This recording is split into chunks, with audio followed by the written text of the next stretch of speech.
Class 6 geography chapter 1 सौर मंडल में पृथ्वी। सौर मंडल पृथ्वी तो हम सब जानते हैं, जिस ग्रह में हम रह रहे हैं, जिस धरती में रह रहे हैं उसे पृथ्वी कहते हैं। सूर्यास्त के बाद आकाश को देखना कितना अच्छा लगता है। आसमान में पहले 1 या 2 चमकते बिंदु ही दिखते हैं, लेकिन बाद में इनकी संख्या बढ़ती जाती है। मतलब जब सूरज ढलता है तो हमें देखने में बहुत अच्छा लगता है। पहले आसमान में 1 या 2 चमकते बिंदु दिखते हैं। बिंदु कहने का मतलब है यहाँ तारा कहा जा रहा है बिंदु को, लेकिन बाद में इनकी संख्या बढ़ती जाती है। मतलब क्या कि जब जैसे ही सूर्यास्त होता है, जैसे सूरज डूबता है तो 1 ही 2 तारे निकलते हैं, लेकिन जैसे जैसे रात होती जाती है तो उसी तरह से तारों की संख्या बढ़ती जाती है। आप उनकी गणना नहीं कर सकते, यानी कि आप उन्हें गिन नहीं सकते। क्या हम तारों को गिन सकते हैं? कभी नहीं। संपूर्ण आकाश छोटी छोटी चमकदार वस्तुओं से भर जाता है, जिनमें से कुछ चमकीले होते हैं एवं कुछ धुंधले। ऐसा प्रतीत होता है मानो आकाश में हीरे जड़े हों। इनमें से कुछ टिमटिमाते प्रतीत होते हैं, लेकिन अगर आप उनको ध्यान से देखेंगे तो आप पाएंगे कि इनमें से कुछ की टिमटिमाहट अन्य से अलग है। ये बिना किसी टिमटिमाहट के चंद्रमा के समान चमकते हैं। जैसे आसमान में तारे दिखते हैं तो कुछ कुछ तारे चमकते हैं। सभी तारे चमकीले होते हैं, कुछ धुंधले होते हैं, कुछ टिमटिमाते हैं, कुछ नहीं टिमटिमाते हैं। इन चमकीली वस्तुओं के साथ आप लगभग प्रतिदिन चंद्रमा को भी देखते हैं। इन्हीं सभी तारों के साथ हम हर रोज़ चंद्रमा को भी देखते हैं, यानी कि चांद को भी देखते हैं। यह अलग अलग समय पर अलग अलग आकार तथा अलग अलग स्थितियों में दिखाई पड़ता है। यानी कि जब हम रोज़ाना चांद को देखेंगे तो अलग अलग समय पर हमको दिखाई देता है, अलग अलग आकार पर। मतलब कि आज अगर गोल है तो कल थोड़ा कम होगा, तो उसके बाद फिर कम होगा, फिर कम होगा, फिर आधा होगा, फिर एक टाइम आता है कि पूरा चांद हट जाता है। मतलब एक दिन एक रात चांद ही नहीं होता है। आप पूर्ण चंद्र को लगभग 1 महीने में एक बार देख सकते हैं, यानी कि जब चांद पूरा गोल होता है उसे हम महीने में एक ही दिन देख सकते हैं। यह पूर्ण चंद्रमा वाली रात या पूर्णिमा होती है। तो यह होती है पूर्णिमा, इसे पूर्णिमा कहते हैं। जिस रात चांद पूरा गोल होता है उसे पूर्णिमा कहते हैं। यह 15 दिन के बाद आप इसे नहीं देख सकते। जैसे ही दिन बीतता चला जाता है, जब 15 दिन आता है, पूर्णिमा के बाद जब 15 दिन आता है तो फिर चांद गायब हो जाता है। यह नए चंद्रमा की रात्रि या अमावस्या होती है। जिस दिन चांद नहीं निकलता है, जिस रात चांद नहीं निकलता उसे अमावस्या कहते हैं, और जिस रात चांद पूरा गोल होता है उसे पूर्णिमा कहते हैं। अमावस्या और पूर्णिमा। ऐसी रात में अगर आसमान साफ है तो आप आसमान का अवलोकन अच्छी तरह से कर सकते हैं। क्या आपको इस बात पर आश्चर्य नहीं होता है कि हम दिन के समय चंद्रमा एवं इन सभी छोटी चमकीली वस्तुओं को क्यों नहीं देख पाते? ऐसा कभी ऐसा होता है कि दिन के टाइम पे हम लोग को सिर्फ सूरज दिखाई देता है, चंद्रमा हम लोग को नहीं दिखाई देता है। जैसा क्यों होता है? या फिर तारे भी सिर्फ रात में ही क्यों दिखाई देते हैं, चांद सिर्फ रात में ही क्यों दिखाई देता है? ऐसा इसलिए है क्योंकि सूर्य के अत्यधिक तेज प्रकाश के कारण रात के समय चमकने वाली वस्तुओं को हम दिन में नहीं देख पाते हैं। ऐसा इसलिए होता है क्योंकि सूरज से जो रोशनी होती है, सूरज की जो चमक होती है बहुत ज़्यादा होती है, जिसकी वजह से हमें रात में चमकने वाली चीज़ें नहीं दिखाई देती है। जैसे कि चांद हो गया, तारे हो गए, ये सब रात में चमकते ही हमें नहीं दिखाई देती, क्योंकि सूरज की रोशनी इतनी ज़्यादा होती है कि हम इसे देख नहीं पाते, ये इन्हें छिपा देते हैं। सूर्य, चंद्रमा तथा वे सभी वस्तुएं जो रात के समय आसमान में चमकती हैं खगोलीय पिंड कहलाती हैं। सूर्य, चंद्रमा एवं वे सभी वस्तुएं जो रात के समय आसमान में चमकती हैं खगोलीय पिंड कहलाती हैं। कुछ खगोलीय पिंड बड़े आकार वाले तथा गर्म होते हैं। कुछ खगोलीय पिंड ऐसे होते हैं जो आकार में बड़े होते हैं और वो गर्म होते हैं। ये गैसों से बने होते हैं। इनके पास अपनी ऊष्मा तथा प्रकाश होता है, जिसे वे बहुत बड़ी मात्रा में उत्सर्जित करते हैं। इन खगोलीय पिंडों को तारा कहते हैं। सूर्य भी एक तारा है।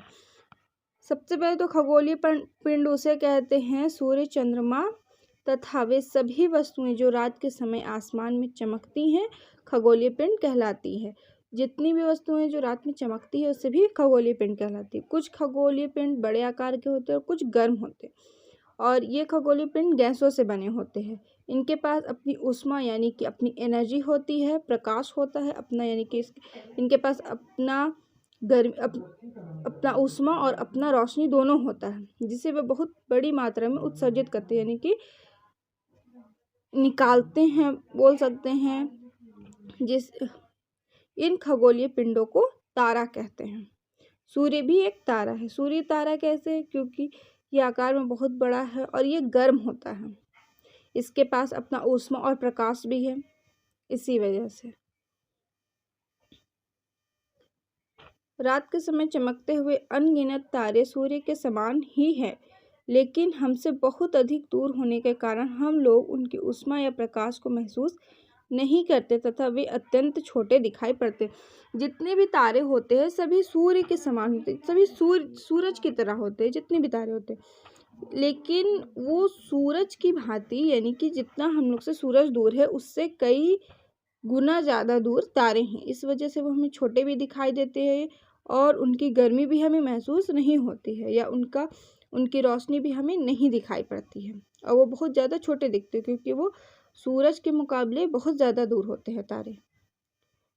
आपने अवश्य ध्यान दिया होगा कि कुछ दूरी से देखने पर सभी वस्तुएं छोटी दिखाई पड़ती है। अत्यधिक ऊंचाई पर उड़ रहा हवाई जहाज कितना छोटा दिखाई देता है।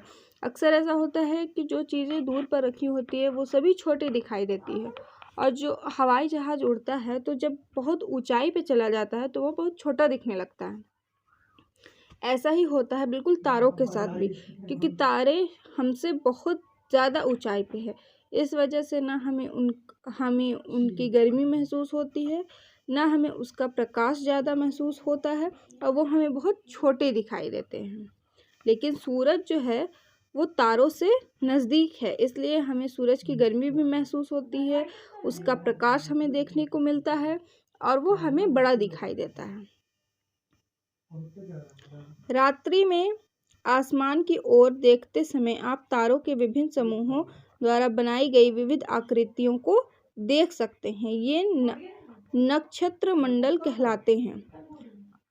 रात में अक्सर ऐसा होता है जब हम आसमान की तरफ देखते हैं तो कुछ तारों का क्या होता है, आकार हमें दिखाई देता हुआ लगता है कि वो कुछ बना रहे हैं। इन्हें कहते हैं नक्षत्र मंडल। क्या कहते हैं? नक्षत्र मंडल। अर्सा मेजर या बिग बियर इसी प्रकार का एक नक्षत्र मंडल है।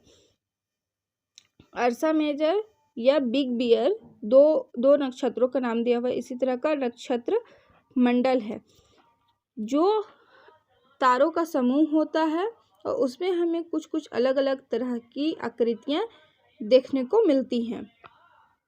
इसी प्रकार का एक नक्षत्र मंडल है। बहुत आसानी से पहचान में आने वाला नक्षत्र मंडल है सप्तऋषि, सप्त, सात ऋषि, संत, ये सब नक्षत्रों का नाम है। सप्तऋषि यह 7 तारों का समूह होता है जो कि नक्षत्र मंडल अर्सा मेजर का भाग है। यहाँ पे एक नक्षत्र मंडल का नाम दिया हुआ है सप्तऋषि, जो हमें बहुत आसानी से दिखाई पड़ता है। ये 7 तारों का समूह होता है, मतलब कि इसमें 7 तारे एक साथ होते हैं, और ये अर्सा मेजर का एक भाग है। नक्षत्र मंडल एक अर्सा मेजर है, उसी का एक भाग है सप्तऋषि, जिसमें 7 तारों का समूह होता है, जैसा कि चित्र 1.1 में दिखाया गया है, जैसा कि इसमें दिखाया गया है। तो यहाँ पे 1 2 3 4 5 6 7, तो ये जो है ये है सप्तऋषि, क्योंकि यहाँ 1 2 3 4 5 6 7, यहाँ 7 तारों का समूह है, और ये अर्सा मेजर का एक भाग है, और ये बहुत आसानी से हम लोग को पहचान में आ जाता है। अपने परिवार या पड़ोस में किसी बड़े व्यक्ति से कहिए कि वह आपको आसमान में और अधिक तारों, ग्रहों तथा नक्षत्र मंडलों को दिखाए। प्राचीन समय में लोग रात्रि में दिशा का निर्धारण तारों की सहायता से करते थे। उत्तर तारा उत्तरी तारा उत्तर दिशा को बताता है, इसे ध्रुव तारा भी कहा जाता है। जैसे कि यहाँ पे ध्रुव तारा दिखाया गया है, ये है ध्रुव तारा और ये उत्तर की तरफ होता है। तो ध्रुव तारा क्या होता है, हमेशा उत्तर की दिशा में ही होता है, अपना स्थान नहीं बदलता है।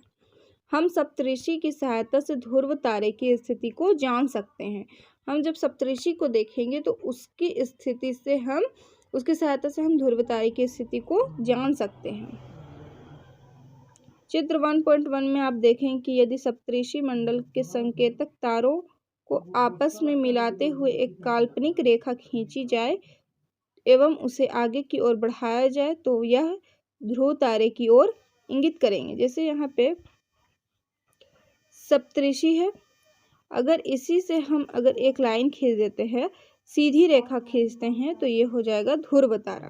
कुछ खगोलीय पिंडों में अपना प्रकाश एवं उष्मा नहीं होता है, वे तारों के प्रकाश से प्रकाशित होते हैं, ऐसे पिंड ग्रह कहलाते। कुछ खगोलीय पिंड ऐसे होते हैं जिनमें ना प्रकाश होता है और ना उष्मा होती है, वे तारों के प्रकाश से प्रकाशित होते हैं, यानी कि तारों की रोशनी से वो प्रकाशित होते हैं, ऐसे पिंड ग्रह कहलाते हैं।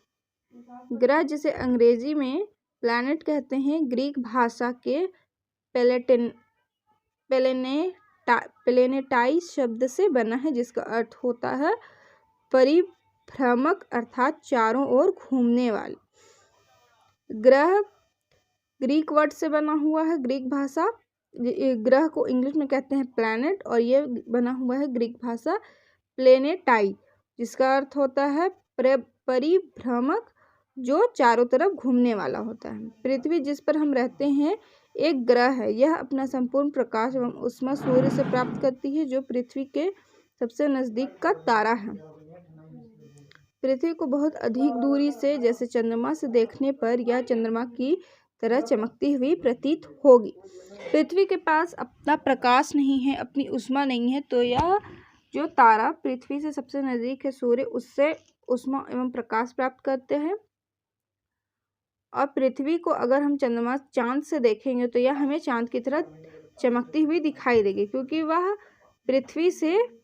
वह सूरज से रोशनी ले रही है। आसमान में दिखने वाला चंद्रमा एक उपग्रह है, यह हमारी पृथ्वी का सहचर है तथा इसके चारों ओर चक्कर लगाता है। हमारी पृथ्वी के समान 7 अन्य ग्रह हैं जो सूर्य से प्रकाश एवं उष्मा प्राप्त करते हैं। उनमें से कुछ के पास अपना चंद्रमा भी है। हम पढ़ेंगे सौरमंडल। जानेंगे सौरमंडल किसे कहते हैं, सौरमंडल के कितने परिवार परिवार में कितने सदस्य हैं, उन्हें क्या क्या कहते हैं, इस चीज़ को हम कल पढ़ेंगे। तब तक के लिए थैंक यू।